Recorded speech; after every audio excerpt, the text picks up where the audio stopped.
අද දවසේදීත් අපි කතා කරන්නේ එදිනදා කතා බහට ඊටාම වැදගත් වෙන වාක්‍ය සම්බන්ධව. පාඩම මුල ඉඳන් අවසානයේ දක්වා හොඳින් ශ්‍රවණය කරන නරඹන ඔයාට ගොඩාක් දේවල් ඊට අමතරව ඉගෙන ගන්න හැකියාව තියෙනවා. You look like a ghost.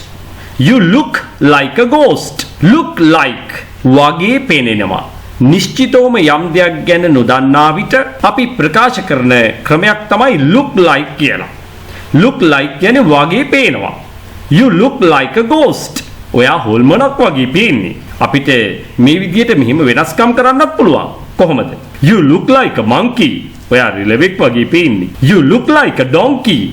ඔයා පූර්වෙක් වගේ පේන්නේ. අපි මේවා තව කෙනෙකුට කිව්වේ නැතත් අපිට මේ වාක්‍ය මෙසේ නිර්මාණය කරගනිමින් මේ ක්‍රමය අල්ලගන්න හැකියාව තියෙනවා. You look like a flower.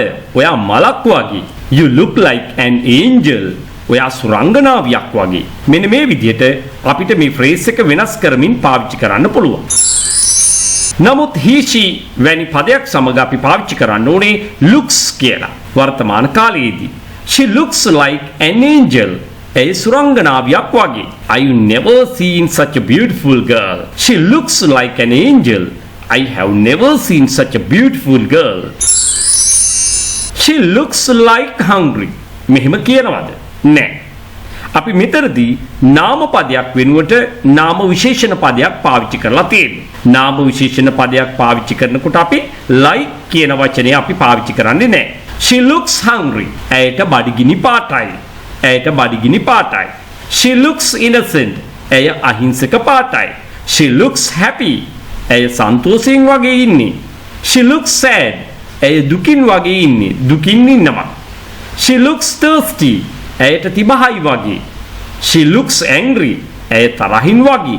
මෙන්න මෙහෙම කෙනෙකු පිළිබඳව නිශ්චිතවම අපි නොදන්නා විට look සහ looks කියන වචන ඊට සුදුසු පරිදි පාවිච්චි කරනවා. නමුත් අපි 100% හරියටම දන්නා කාරණාවක් සම්බන්ධව කතා කරනකොට අපි පාවිච්චි කරන්නේ be verb එක. ඒ කියන්නේ is, am, are, was, were වැනි be verb එකට අයිති පද. දැන් බැරි වෙලාවත් ඇයට නිශ්චිතවම අපි දන්නවා බඩගිනි කියලා. එහෙම වුණා නම් අපි කොහොමද කියන්න ඕනේ? be verb එක භාවිතා කරලා. එහෙනම් she is කියලායි ගැලපෙන්නේ. she is hungry. ඇයට බඩගිනි. she is hungry කිව්වොත් අපි ඒ ගැන නිශ්චිතවම දැනගෙනයි ඒ කියන්නේ. එතකොට අපි කරන්න ඕනේ she is hungry. නමුත් අපි බඩගිනිද නැද්ද කියලා නිශ්චිතවම දන්නේ. නමුත් පේන්නේ නම් ඇයට බඩගිනි පාටයි. එතකොට අපි කියන්න ඕනේ is am භාවිත කරලා නෙවෙයි. එතකොට පාවිච්චි කරන්න ඕනේ looks කියන verb එක. she looks hungry. ඇයට බඩගිනි පාටයි. දැන් අපි කොහොමද කියන්නේ එයාට බඩගිනි පාටක් නම් පේන්නේ නැහැ. කොහොමත් කතා කරනකොට කියනවනේ. ඇයට බඩගිනි පාටක් නම් පේන්නේ නැහැ. she doesn't look hungry. අපි එතකොට කියන්නේ කොහොමද? she doesn't look hungry. she doesn't look hungry. You look tired. ඔයාට මහන්සි පාටයි. නමුත් මෙතනත් බලන්න අපි නිශ්චිතවම දන්නවා නම් ඔබට මහන්සි කියලා අපි එතකොට කියන්නේ you are tired කියලා. be verb එක භාවිත කරලා. You are tired. නමුත් නිශ්චිතවම නොදන්නා නිසා තමයි අපි look කියන verb එක පාවිච්චි කරලා තියෙන්නේ. අපිට පේන්නේ මෙන්න මේ විදිහටයි. කොහොමද? ඔබට මහන්සි පාටයි. You look tired. අපි එතකොට කොහොමද කියන්නේ? ඔයාට මහන්සි පාටක් නම් පේන්නේ නැහැ. You don't look tired. එතකොට අපි කියන්නේ you don't look tired. ඔයාට බඩගිනි පාටක් නම් පේන්නේ නැහැ. You don't look hungry. You don't look hungry. දැන් බලන්න මේ වාගේ වාක්‍යයක්. Shake the bottle well. Shake සොලවනවා. Shake, shook, shaken. මේ තමයි මේ ක්‍රියාපදයේ ප්‍රධාන අවස්ථා තුන. Shake the bottle.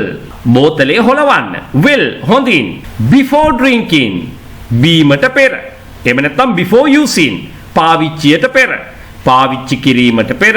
එහෙම නැත්නම් කියනවා බීමට පෙර. එහෙම නැත්නම් පානය කිරීමට ප්‍රථම බෝතලය හොඳින් සොලවන්න. ඉතින් බලන්න මෙතනදී අපිට ඉගෙන ගන්න ගොඩක් දේවල් තියෙනවා. හොඳින් කියලා කියන්නේ අපි පාවිච්චි කරන්නේ well. ලිඳටත් කියනවා well කියලා. සනීපයි කියනත් well කියලා කියනවා. I'm well. මම සනීපෙන් ඉන්නවා. I'm well. එතකොට I'm sick කිව්වොත් මට අසනීපයි. දැන් පැහැදිලිද? හොඳයි. ඊළඟට බලන්න මේ before වැනි පදයක් පාවිච්චි කරලා තියෙනවා මේ මැදට. එතනින් එහාට එකපාරම අපි ක්‍රියාපදයක් පාවිච්චි කරලා තියෙනවා. එහෙනම් before drinking පානය කිරීමට පෙර, බීමට පෙර. before using පාවිච්චි කිරීමට පෙර, පාවිච්චියට පෙර. මෙන්න මේ විදිහටයි අපි වචන භාවිතා කරන්න ඕනේ. ඒ විතරක් නෙවෙයි. before කියන වචනේ විතරක් නෙවෙයි.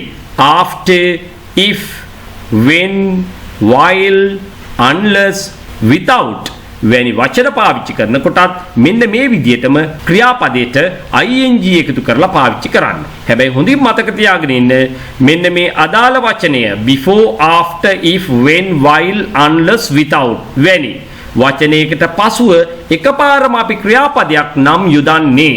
අන්න එතකොට තමයි ඊට ing එකතු කිරීමක් කරන්න ඕනේ. පැහැදිලිද? තව දුරටත් මම ඕගොල්ලන්ට පැහැදිලි කරලා මේක දෙන්නම්. Now look at this. Before drinking, බොන්න කලින්, බීමට කලින්. After drinking, බිව්වට පස්සේ, බීමට පසු. If drinking, බොනවා නම්. When drinking, බොන විට. කතා කරනකොට අපි කියන බොනකොට. While drinking, බොන අතරේ. එහෙම නැත්නම් බොන අතරතුර. Unless drinking, බොන්නේ නැත්නම්. Without drinking, බොන්නේ නැතුව. අපි මෙතනදී සිංහලෙන් නෑයන්න එන්න ඕනේ. ඇලපිල්ල දාගන්න. දැන් බලන්න අපිට කොච්චර දේවල් ඉගෙන ගන්න තියෙනවද කියලා. before කියන්නේ පෙර, කලින් කියන අර්ථය. ඒක තේරෙනවා. after පස්සේ, පසුව කියන අර්ථ තියෙනවා. if නම්. when කියන්නේ විට. කතා කරන භාෂාවෙන් කොට. යනකොට, එනකොට, කනකොට මේ විදිහට අපි කියන්නේ. while අතරේ, අතරතුරේ. unless නැත්නම්. without නැතුව. මෙන්න මේ වාගේ අර්ථ තියෙනවා. දැන් බලන්න මෙතන සිද්ධ වෙන වෙනස. අපි හැම වෙලාවම පාවිච්චි කරලා තියෙන්නේ මෙතන සියලුම පද සමග drinking කියන ක්‍රියාපදේ. නමුත් බලන්න මේ වචනත් එක්ක drinking එකතු කළාට පස්සේ drinking කියන පදය ඉංග්‍රීසියෙන් හැම තැනකම DRINKING කියලා ලියලා තිබුණාට සිංහල අර්ථය වෙනස් වෙන හැටි බලන්න. බොන්න කලින් before සමග drinking එකතු කරපුවාම drinking කියන පදේ අර්ථය බොන්න නැත්නම් බීමට කියන අර්ථය ඇවිල්ලා තියෙනවා. මේ බලන්න ඊට පස්සේ after සමග එකතු කළාට පස්සේ බිව්වට බීමට කියන අර්ථය එනවා. ඊට පස්සේ බලන්න බොනවා කියන අර්ථය ඇවිල්ලා තියෙනවා drinking වල if සමග එකතු කරනකොට. ඊළඟට බොන කියන අර්ථය ඇවිල්ලා තියෙනවා when සමග එකතු කරනකොට. while සමග එකතු කරනකොටත් බොන කියන අර්ථයයි සිංහලෙන් ඇවිල්ලා තියෙන්නේ. unless කියන පදේ සමග ඒක එකතු කරනකොට බොන්නේ. ඒ වගේම without සමග එකතු කරනකොටත් බොන්නේ කියලා වෙනස් වෙලා තියෙනවා. නමුත් හොඳින් බලන්න ඉංග්‍රීසි අපි යොදලා තියෙන්නේ එකම පදයයි drinking කියලා. නමුත් එහි සිංහල අර්ථය වෙනස් වෙනවා අවස්ථාව අනුව. මෙන්න මේක තමයි හොඳින් ඔබ අවබෝධ කරගන්න ඕනේ. ඒකයි මම නිතරම කියන්නේ සිංහල භාෂාවෙන් අපි හිතලා 100%ක් ඒ විදිහටම වචන ඉංග්‍රීසියට පරිවර්තනය කරන්න උත්සාහ කරන්න එපා. තවදුරටත් සරලව කියනවා නම් සිංහලත් එක්ක ඉංග්‍රීසි පටලව ගන්න යන්න එපා. සිංහල ව්‍යාකරණ හෝ සිංහල පද නිර්මාණය වන ආකාරයට නෙවෙයි ඇතැම් වෙලාවට බොහෝ වෙලාවට ඉංග්‍රීසියේ වචන නිර්මාණය වෙන්නේ. මෙන්න මේ නිසා හොඳින් ඒ ගැනත් ඔයා හිතන්න. විශේෂයෙන්ම මේක ඊටාම වැදගත් වෙයි ඉංග්‍රීසි භාෂාව මුල සිට ඉගෙන ගන්නා බොහෝ දෙනාට. You know that I can't speak English. You know ඔයා දන්නවනේ මෙතන that පාවිච්චි කරේ සම්බන්ධක පදයක් conjunction එකක් ලෙස. You know that මොකක්ද දන්නේ? I can't speak English. මට ඉංග්‍රීසි කතා කරන්න බෑ. මේ කියන්නේ එතකොට මොකක්ද? ඔයා දන්නවනේ මට ඉංග්‍රීසි කතා කරන්න බෑ කියලා. You know that I can't speak English. Speak, spoke, spoken. Speak, spoke, spoken. These are the three main parts of the verb speak. You know that I can't speak English. ඔයා දන්නවනේ මට ඉංග්‍රීසි කතා කරන්න බැහැ කියලා. Somehow I did it. කොහොම හරි මම ඒක කළා. I did it. I did මම කළා it ඒක. අපි කතා කරනකොට කියවන්නේ I did it. මං ඒක කළා. Somehow කොහොම හරි. කොහොම හරි. Do, did, done. දැන් බලමු අපි some කියන පදයේ ආශ්‍රිත තවත් වචන වර්ගයක් තියෙනවා අපිට නිතරම පාවිච්චි කරන්න වෙන. අපි ඒව මොනවද බලමු. Somewhere කොහේ හරි. කොහේ හරි. Shall we go somewhere? අපි කොහේ හරි යමුද? Somewhere කියන්නේ කොහේ හරි. Shall we go somewhere? අපි කොහේ හරි යමුද? Somehow කොහොම හරි. කොහොම හරි. දැන් somehow කියලා කිව්වේ අපි ඉස්සෙල්ලා උදාහරණයේදී I did it somehow. Somehow I did it. මේ විදිහට අපි කතා විදි භාවිතා කරනවා. මං කොහොම හරි ඒක කළා. Someone සහ somebody කියන්නේ කවුරු හරි කියන අර්ථය සඳහා. Someone should help me. කවුරු හරි මට උදව් කරන්න ඕනේ. Someone should help me. Or you can say somebody should help me. Somewhat. Somewhat means තරමක්. Somewhat කියන්නේ තරමක්. Somewhat good. තරමක් හොඳයි. සරල භාෂාවේදී අපි ඔහොම කතා කරනවා. Somewhat good. Somewhat bad. තරමක් නරකයි. අන්න එවැනි අදහස් ප්‍රකාශ කිරීමේදී අපි ඒක බහුලව පාවිච්චි කරනවා. ඒ වගේම something යමක් යම් දෙයක්. යමක් එහෙම නැත්නම් යම් දෙයක්. I'm very hungry. Shall we eat something? අපි මොනවා හරි කමුද? අපි මොනවා හරි දෙයක් කමුද? මෙන්න මේ වගේ අපි මේවා සරලව පාවිච්චි කරන හැටි ඉගෙන ගන්නවා නම් වඩාත් හොඳ වෙනවා. I did it somehow. මතකද?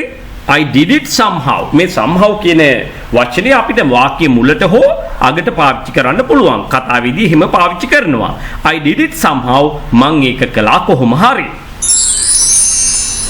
They live abroad. They live abroad. ඔවුන් ජීවත් වෙනවා abroad. විදේශගතව. අපි කතා කරනකොට කියන්නේ ඒගොල්ලෝ ජීවත් වෙන්නේ රට කියලා. නේද? විදේශගතව කියන අර්ථය ගැනීම සඳහානේ ව්‍යවහාරිකව අපි ඒක පාවිච්චි කරන්නේ. They live abroad. ඔවුන් ජීවත් වෙනවා විදේශගතව. දැන් අපි කොහොමද කියන්නේ මේ වගේ වාක්‍යයක්? ඇය වැඩ කරනවා විදේශගතව අවුරුදු 2ක් තිස්සේ. ඇය පිට රට වැඩ කරනවා අවුරුදු 2ක් තිස්සේ. කතා කරනකොට එහෙමයි කියන්නේ. අන්න එවැනි දෙයක් කියන්න ඕනේ මෙන්න මේ විදිහටයි. She has කෙටි කරනවා she's කියලා. අපිට අවශ්‍ය නම් loan form එක යොදන්නත් පුළුවන්. She has been working abroad. Or you can say she's been working abroad for 2 years. ඇය වසර 2ක් තිස්සේ විදේශගතව වැඩ කරමින් ඉන්නවා. She's been working abroad for 2 years. Live, lived, lived. I looked for it everywhere. I looked for මම හෙව්වා ඒක. යමක් හොයනවා. I looked for it ඒක. everywhere හැම තැනකම. it කියන පදේ වෙනුවට අපි වෙන එකක් දානවා. මොකක්ද? my phone කියලා හිතමු. I looked for my phone everywhere. මම හැම තැනම මගේ ෆෝන් එක හෙව්වා. I looked for my shoes everywhere. මම මගේ සපත්තු හෙව්වා හැම තැනම. I looked for my slippers everywhere. මම මගේ සෙරෙප්පු හෙව්වා හැම තැනම. දැන් ඔහොම කියලා කියනවා have you seen it? Have you seen it? ඔයා ඒක දැක්කද? ඔයා ඒවා දැක්කද කියලා අහනකොට අපි it කියන පදේ වෙනස් කරලා them කියලා පාවිච්චි කරන්න ඕනේ. Have you seen them? I looked for it everywhere. මම හැම තැනම ඒක හෙව්වා. Have you seen it? ඔයා ඒක දැක්කද? හොඳින් මතක තියාගෙන ඉන්න බොහෝ අය මේ වෙලාවට පාවිච්චි කරන්නේ did you see it කියලායි අහන්නේ. did you see it කියන්නේ ඔබ ඒක දැක්කද? ඇත්ත. මේ වගේම අර්ථයක් තමයි බැලූ බැල්මට පෙනෙන්නේ. නමුත් ඒක යම් මොහොතකදී කරලා අවසන් වුණා. නමුත් මේ වෙලාවේ කෙනෙක් අහන්නේ ඔයා ඒක කොහේ හරි තියනවා දැක්කද? අන්න ඒ මතකයේ මේ දක්වා තිබෙනවද ඔබට? එම අර්ථයෙන් අපි පාවිච්චි කරන්න ඕනේ present perfect tense එක. තවත් මේක සරලව මෙහෙම කියලා දුන්නොත් මම කාලා ඉන්නේ. ඉතින් මොකක්ද ඒකේ තේරුම? මම ඒ ක්‍රියාව කළේ අතීතයේ යම් මොහොතක. පැහැදිලිද කියලාදී පැයකට කලින් දෙකකට කලින් වෙන්නත් පුළුවන් විනාඩි 10කට කලින් වෙන්නත් පුළුවන්. හැබැයි එහි ප්‍රතිඵලය මේ දක්වා තිබෙනවා. මොකක්ද ප්‍රතිඵලය? ඔබට බඩ පිරিলা තියෙනවා. දැන් තේරුණාද කුසගින්න නැහැ. අන්න ක්‍රියාව කළේ අතීතයේදී නමුත් එහි ප්‍රතිඵලය මේ දක්වාම තිබෙනවා. එවැනි අවස්ථාවක අපි පාවිච්චි කරන්නේ present perfect tense එක එවැනි අදහස් ප්‍රකාශ කිරීම සඳහා. එහෙමනම් දැන් මෙතනදී අහන්නේ මොකක්ද? Have you seen it? එහෙම නැත්නම් have you seen them? ඔයා ඒක දැක්කද? ඔය කියන්නේ ඔබ ඒක කලින් දැක්කද යම් මොහොතකදී? ඒ මතකයේ මේ වෙනකන් ඔබ ගාව තියෙනවද? අන්න ඒ නිසා ඔබ භාවිත කරන්න ඕනේ අනිවාර්යයෙන්ම present perfect tense එක මේ සඳහා. එහෙම නැතුව simple past tense එකෙන් did you see it කියලා අහන එකේ අර්ථය මෙච්චර ගැඹුරට නැහැ. ඒ නිසා වඩාත් උචිත වෙන්නේ ඔබ did you see it කියන්නේ ඔබ ඒක දැක්කද? යම් ක්‍රියාවක් කරලා එතනින්ම අවසන් වුණා. ඒ ක්‍රමේ පාවිච්චි කරන්න එපා. ඔබ පාවිච්චි කරන්න ඕනේ have you seen it? Have you seen them? Have you seen him? Have you seen her? ඔන්න ඔය විදිහටයි මේක පාවිච්චි කරන්න උනේ නිවැරදි විදිහට. see දකිනවා, so දැක්කා, seen දකින ලද. එමනම් සුපුරුදු පරිදි මෙන්න ඔබට දෙන්න තියෙන පණිවිඩය. ඔබ මේ විදිහට ඉංග්‍රීසි භාෂාව ඉතාම සරලව මුල සිට ඉගෙනගෙන ඒ වගේම ඉංග්‍රීසි භාෂාව කතා කරන්න ආශාවක් උනන්දුවක් දක්වනවා නම් ඔබට තනි පන්තියකට එකතු වෙන්න පුළුවන්. එහෙම නැත්නම් කුඩා කණ්ඩායමකට එකතු වෙලා ඉංග්‍රීසි ඉගෙන ගන්න පුළුවන්. එහෙමනම් ඔබ මගේ ඔන්ලයින් ක්ලාසස් සඳහා සම්බන්ධ වීමට කැමති නම් මේ දැන්ම 071 011 22 62 අංකයට WhatsApp message එකක් එවන්න. So thank you very much for listening to me. I'm coming again with my next video. Until then, bye bye.